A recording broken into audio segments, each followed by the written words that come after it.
तो भाई एक कहावत है, रस्सी जल गई लेकिन बल नहीं गया। जी हाँ, हम बात कर रहे हैं पाकिस्तान की। भाई पाकिस्तान की रस्सी तो जल गई ऑपरेशन सिंदूर में, जिस तरीके से पिटाई हुई बेचारे की। उसके बावजूद भी जिस तरीके से पाकिस्तान अपनी जीत के गुणगान करता है, भाई सीखना चाहिए लोगों को, इनसे सीखना चाहिए कि हारने के बाद भी आप अपनी जीत का गुणगान कैसे कर सकते हैं। ठीक है, क्या हुआ है इस वीडियो में आपको बताऊंगा कि क्यों मैं ऐसा कह रहा हूँ। ठीक है, फिलहाल इस चीज़ को समझते हैं कि अभी आपको पता है कि यूएन की यहाँ पे जो मीटिंग चल रही है, सारे देश जो भी यूएन में रजिस्टर्ड हैं वो सारे अभी अमेरिका के अंदर हैं। अमेरिका के अंदर ये मीटिंग चल रही है। वहीं पे पाकिस्तान के जो प्राइम मिनिस्टर हैं उन्होंने बहुत सारी बातें कही ऑपरेशन सिंदूर को लेकर। उन्होंने कहा कि भैया हमने 6 फाइटर जेट्स मार गिराए। सबसे पहले कह रहे थे कि हमने 4 फाइटर जेट्स मार गिराए, उसके बाद फिर 5, उसके बाद अब 6। 6 भी उन्होंने इसलिए कहा क्योंकि डोनाल्ड ट्रंप ने कहा था कि पाकिस्तानियों ने 6 एयरक्राफ्ट जो हैं भारत के फाइटर जेट हैं उसको मार गिराया है। ठीक है, तो इन्होंने भी सोचा कि हाँ हाँ डोनाल्ड ट्रंप ने कहा है तो चल चल चल हम भी बोल देते हैं। तो इन्होंने भी बोल दिया 6। आने वाले टाइम पे हो सकता है कि वो 7 हो जाए, 8 हो जाए। सबूत किसी चीज़ का नहीं है कि इन्होंने सच में मारा है कि नहीं मारा है, बस हाँ हाँ हमने मारा है, हमने मारा है, हमने मारा है। सबूत कहाँ है? सोशल मीडिया पे है। अबे बैल यार, सोशल मीडिया पे है। अरे भारत ने तो सारे सबूत तुमको दिखा दिया कि हमने नूरजहां मार दिया। छोड़, भारत ने नहीं भी दिखा, मान ले चल भारत ने नहीं भी दिखा, भाई तुम्हारे लोग ही कह रहे हैं भाई कि नूरजहां में किस तरीके से मारा, नूरजहां एयरबेस को किस तरीके से मारा भारत ने। तुम्हारे ही लोगों ने कहा कि तुम्हारे ही आतंकवादी, जिसका मैं नाम क्या ही लूँ भाई, उसके फैमिली के 10 लोग मारे गए वहाँ पे। तो किसको क्या बोल रहा है भाई? अपने लोगों को पहले जाके बता, उसके बाद बोल। ठीक है, तो वही चीज़ें हुई हैं यहाँ पे। ये आप टाइम्स ऑफ इंडिया की कटिंग देख रहे हैं, तो काफ़ी मतलब इन्होंने जाके वहाँ पे भारत के खिलाफ बोला। इसके अलावा इन्होंने ये भी बोला कि भैया जो हिंदुत्व आइडियोलॉजी है वो पूरे देश के लिए, मतलब पूरी वर्ल्ड के लिए एक थ्रेट है। देखिए भाई, मेरे को तो नहीं पता, आप लोगों में से किसी को अगर ये पता है तो आप बताइएगा मुझे ज़रूर कमेंट सेक्शन में कि हिंदुओं ने कौन से देश पे जाके और कौन से लोगों को मारा है इसलिए कि तू हिंदू बन जा। ठीक है, और हिंदुत्व का प्रचार प्रसार करने के लिए कितने लोगों को, गैर हिंदुओं को मारा है हिंदुओं ने। मेरे को इस बारे में कुछ भी पता नहीं है। अगर आप में से किसी को भी पता है कि हिंदुओं ने सच में ऐसा कुछ किया है तो बिल्कुल आप कमेंट सेक्शन में बताइएगा कि हाँ फलाने जगह पे हिंदुओं ने इसलिए नॉन हिंदूज़ को मारा है। फिलहाल जब ये सारी चीज़ें हुई तो काउंटर करने के लिए भारत को ऑप्शन मिला। ठीक है, और जब भारत ने काउंटर किया तो ये जो आप तस्वीर देख रहे हैं ये हैं पेटल गहलोत, जो कि भारत की बहुत ही मजबूत लेडी हैं। और इन्होंने जिस तरीके से पाकिस्तान को धोया है, काफ़ी काबिल तारीफ़ धोया है भाई। मतलब ज़बरदस्त मज़ा आ गया था इनका स्पीच देख के। इन्होंने कहा कि हमें कौन से देश बता रहे हैं कि वो आतंकवादियों से जूझ रहे हैं? वो देश जिसने खुद ओसामा बिन लादेन को एक डिकेड यानी कि 10 साल के लिए छुपा के रखा हुआ था, ओवर 10 ईयर्स, 10 साल तक छुपा के रखा। वो हमको बता रहे हैं कि टेररिज्म के लिए वो कितना मतलब वो सोच रहे हैं, और वो खुद प्रेरित है। भाई सांप पालोगे तो भैया सांप दूसरों को डसेगा तो तुमको भी डसेगा। सांप पालने की चीज़ नहीं है। और खुद तुम्हारे पिछले प्राइम मिनिस्टर जो थे इमरान खान, उन्होंने खुद कहा था कि भैया हम ही ने ट्रेनिंग दी थी इन आतंकवादियों को। अभी आपके डिफेंस मिनिस्टर ने भी बोला है कि भैया हाँ हमने ही आतंकवादियों को ट्रेनिंग दी थी, पाकिस्तान आर्मी ने ही ट्रेनिंग दी थी इन लोगों को। उसके बाद भी आगे कोई ये बोले कि भैया हम तो खुद टेररिज्म से परेशान हैं। अरे भैया तो पाले काहे थे बे, क्यों पाले थे? ठीक है, इन्होंने इतना ही नहीं कहा, इन्होंने कहा कि भैया जो ये सीज़ फायर हुआ, हाँ शहबाज शरीफ ने ये भी कहा कि जो सीज़ फायर हुआ वो डोनाल्ड ट्रंप की वजह से हुआ है। डोनाल्ड ट्रंप की वजह से ये सीज़ फायर हुआ। ठीक है, और पाकिस्तान चाहता है कि डोनाल्ड ट्रंप को नोबेल पुरस्कार दिया जाए शांति के लिए। और सोचिए पाकिस्तान के लोग आके यहाँ पे कह रहे हैं कि डोनाल्ड ट्रंप को शांति का नोबेल पुरस्कार मिले। फिलहाल इन्होंने इस चीज़ को क्लियर किया। इन्होंने कहा कि भैया हमने ऐसा कुछ नहीं किया है। ठीक है, आपके तरफ से, पाकिस्तान के तरफ से यहाँ पे आया था कि भैया हमको बहुत मार पड़ गई है, बहुत मार दिए हो, अब हम पे थोड़ा रहम करो। ठीक है, और हमको अब छोड़ दो, इसके लिए हमने ये सीज़ फायर किया था। ठीक है, ये मत बोलो कि भाई तुम डोनाल्ड ट्रंप की वजह से हमने सीज फायर कर दिया। ठीक है, फिलहाल उसके बाद जब कल इनको मौका मिला, जो देखो इसमें ना, ये जो यूएन समिट हुआ था, इसमें हर देश के जो मुखिया होते हैं वो अपने देश को रिप्रेजेंट करते हैं। हालांकि कुछ कारणवश इस बार प्राइम मिनिस्टर मोदी नहीं जा पाए, तो उनकी जगह पे यहाँ पे जो विदेश मंत्री हैं हमारे भारत के एस जयशंकर जी, ये वहाँ पे गए हैं और भारत को वहाँ पे रिप्रेजेंट कर रहे हैं। ठीक है, तो इन्होंने भी पाकिस्तान को, देखो सबसे अच्छी बात क्या होती है ना, कि आप किसी का नाम लिए बिना उसको मार के आते हो।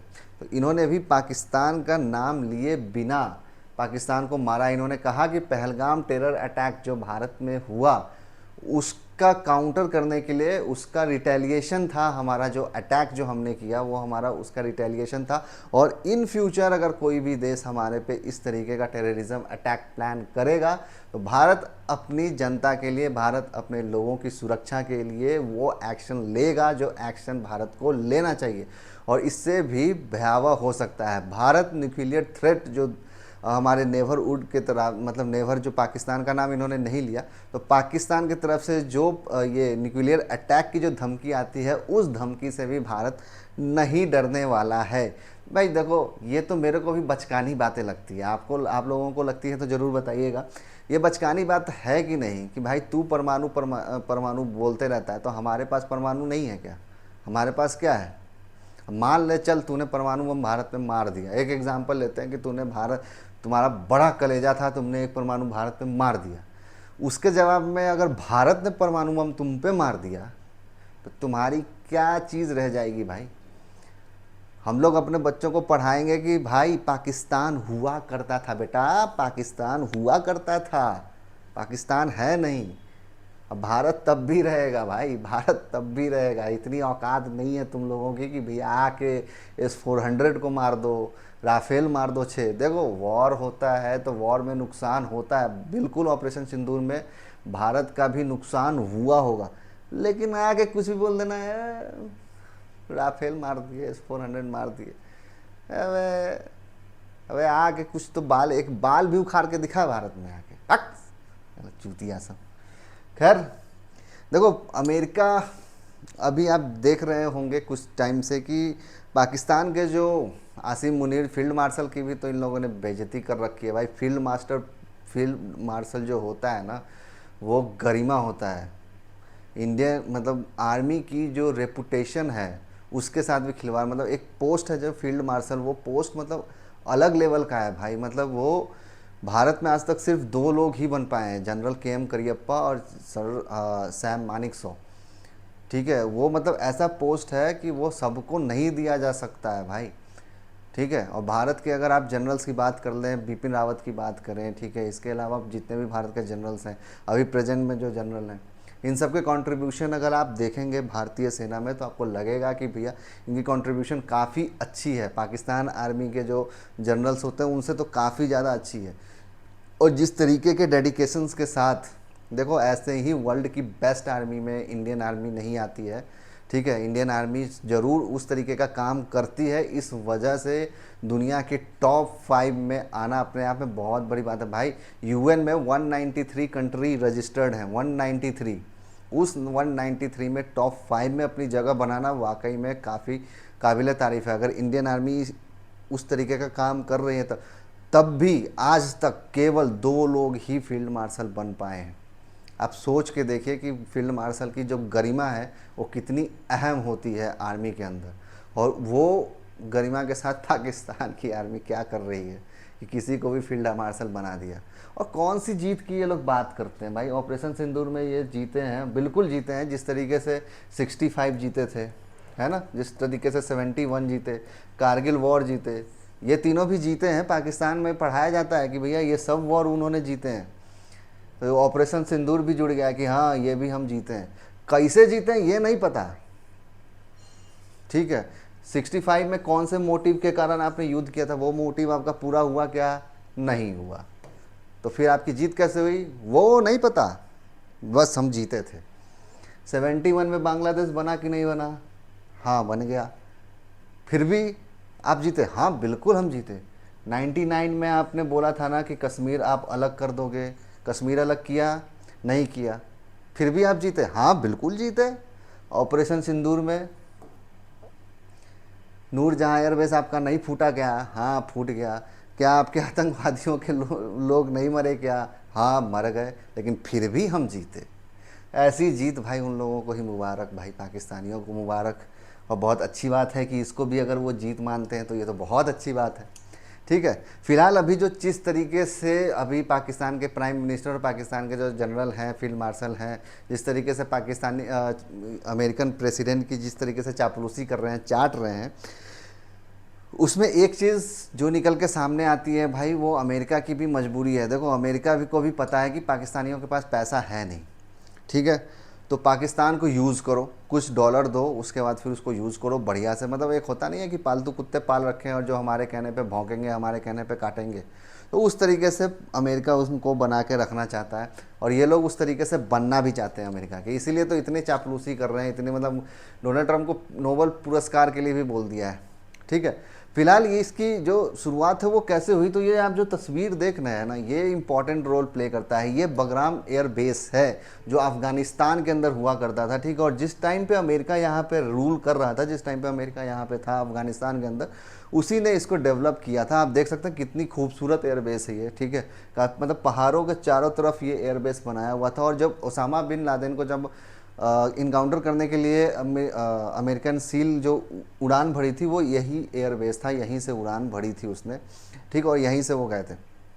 तो इस एयरबेस के लिए अमेरिका ने अभी तालिबान को बोला था कि हमको ये एयरबेस वापस कर दो। तो तालिबान ने साफ मना कर दिया कि हम ये एयरबेस नहीं देने वाले हैं, अगर चाहिए तो लड़ के ले लो, ठीक है। तो अमेरिका को पता चल गया कि भैया ये अपने को मिलने वाला है नहीं, ठीक है। तो इसके जगह पे हमको एक कोई एयरबेस चाहिए। भारत के साथ अमेरिका की दोस्ती बहुत अच्छी थी, लेकिन हालांकि अभी उस दोस्ती में थोड़ी बहुत दरार देखने को मिल रही है। तो इस एवज में चाइना को काउंटर करने के लिए जो अमेरिका का मतलब अभी कुछ है नहीं। तो बरगाम एयरबेस अगर उसको मिल जाता तो काफ़ी अच्छा होता। क्यों बरगाम क्यों इम्पॉर्टेंट है, तो ये देखिए, ये जो अफगानिस्तान का आप ये मैप देख रहे हैं आप, ये लैंडलॉक कंट्री है। लैंडलॉक कंट्री मतलब कि समुद्र से कहीं भी इसका सीमा शेयर नहीं होता है, ठीक है। तो ये आप यहाँ पे राजधानी इसकी देख रहे हैं काबुल, और काबुल से केवल 60 किलोमीटर की दूरी पे ये बरगाम का एयर बेस है जो अमेरिका ने बनाया था। और ये जो आप देख रहे हैं ना, ये बहुत ही इंपॉर्टेंट रोल प्ले करता है, क्योंकि यहाँ से अमेरिका रसिया और चाइना दोनों पे नज़र रख सकता था, ठीक है। हालांकि जब तालिबान की सरकार आई, जो बिडेन उस टाइम पे प्रेसिडेंट थे, वो वहाँ से चले गए और अमेरिकन आर्मी वहाँ से चली गई, ठीक है। और सारा हथियार यहाँ पे ही अपना छोड़ दिया। तो अब अमेरिका के पास इस रीजन में कोई भी एयरबेस उसका नहीं है। तो वो एक चाहता है कि यहाँ पे एक एयरबेस हो, और उसको पता है कि पाकिस्तान एक अच्छा ऑप्शन है मेरे पास, कि इसको थोड़ा बहुत डॉलर देते रहो और यहाँ पे मेरे को एक जगह मिल जाए। हालांकि जो जगह की बात है वो ये सुनने में आ रहा है कि बलूचिस्तान के अंदर हो सकता है कि अमेरिका अपना एक नया एयरबेस डेवलप करे। इस एयरबेस की अगर हम बात करें तो रिसोर्सेज से जो न्यूज़ निकल के सामने आई है भाई, कि ये एयरबेस जो है ना लेना आसान नहीं होगा।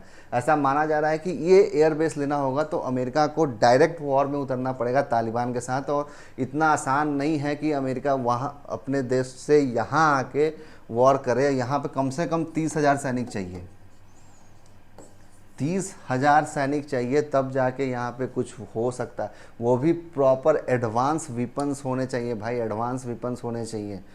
ऐसे ही नहीं आके तालिबान इतना आसानी से हारने वाला नहीं है, क्योंकि उसका अब गढ़ बन गया है भाई वहाँ पे। अब वो राज कर रहा है वहाँ पे, उन्होंने अपना सरकार बना लिया है। और इवन अपना जो राजदूत है वो रशिया में डिप्लॉय कर दिया है। रशिया ने भी अपना राजदूत यहाँ पे डिप्लॉयमेंट कर दिया है काबुल के अंदर। तो इतना आसान नहीं होगा कि अमेरिका यहाँ पे आके यहाँ पे मार पीट के और ये एयरबेस ले ले, ऐसा होने वाला नहीं है। पाकिस्तान को अमेरिका को बहुत लंबा जंग करना पड़ जाएगा यहाँ पे, और बहुत ही ज़्यादा नुकसान हो सकता है अमेरिका का, ठीक है। देखो वर्ल्ड में अगर हम बात करें तो दो ही देश आपको निकल के सामने आते हैं जिनके पास एडवांस वेपन्स है, रशिया और अमेरिका। चाइना भी है, लेकिन चाइना के जो प्रोडक्ट्स हैं वो यूजेबल नहीं है, वो यूज़ नहीं हुआ है। चाइना किसी को हथियार बेचता ही नहीं है, कोई देश उसका हथियार यूज ही नहीं करता है, खुद भी वो वॉर में नहीं आता है। अमेरिका और रशिया रेगुलर किसी न किसी को अपने हथियार बेचते हैं और वॉर में यूज़ होता है। जैसे अभी कतर दोहा में जिस तरीके से इसराइल ने हमला किया था, F-35 यूज़ किया उसने, ठीक है। तो अमेरिकन हथियार जो होते हैं उसका यूज़ हो रखा होता है, रशियन जो हथियार होते हैं उसका भी यूज़ होता है। देखो यूक्रेन वॉर में रशिया अपना जो भी उसके पास एनिमेशंस हैं या वेपन्स हैं वो यूज़ कर रहा है ना। तो यही दो देश हैं जिनके पास एडवांस है। तो अमेरिका यहाँ पे आएगा तो आपको क्या लगता है कि अभी इसके साथ रशिया का रिलेशन बहुत अच्छा है तो रशिया इनको एडवांस वेपन्स नहीं देगा? भले ही कितना भी वो बिजी रहे भाई यूक्रेन वॉर में, अपने वेपन्स वो इसको देगा ही, अफगानिस्तान को देगा ही देगा, भले ही कितना लिमिट में दे लेकिन देगा। तो इतना आसान यूएस के लिए नहीं होने वाला है कि वो यहाँ पे आके इसको वापस से लेके चला जाए, ठीक है। तो ये सब को ध्यान में रखते हुए यूएस को भी पता है कि भैया यहाँ पे एक ही देश है, वो है पाकिस्तान, जो इन सब चीज़ों के लिए मेरी मदद कर सकता है, हमारे काम आ सकता है, ठीक है। उन लोगों के पास कुछ है नहीं, पैसा दो, काम करो, ठोको, जो कुछ बोलेगा भी तो ठोको भी, चल साइड करने दे काम। तो ये वाला सिनेरियो होने वाला है और इसी वजह से अमेरिका इनको थोड़ा बहुत घास भी दे रहा है। और ये लोग तो ऐसे बिछ गए हैं अमेरिका के गोदी में जाके, एकदम पैरों में जाके, दन्न दाता दे दे रे भैया दे दे, ये हालत हो रखी है पाकिस्तानियों की, ठीक है। तो फिलहाल इस वीडियो में इतना ही। उम्मीद करता हूँ आपको ये वीडियो अच्छी लगी होगी। वीडियो अच्छी लगी होगी तो लाइक ज़रूर कर देना, ठीक है। तो मिलते हैं अपने नेक्स्ट वीडियो में, तब तक के लिए गुड बाय, टेक केयर, जय हिंद।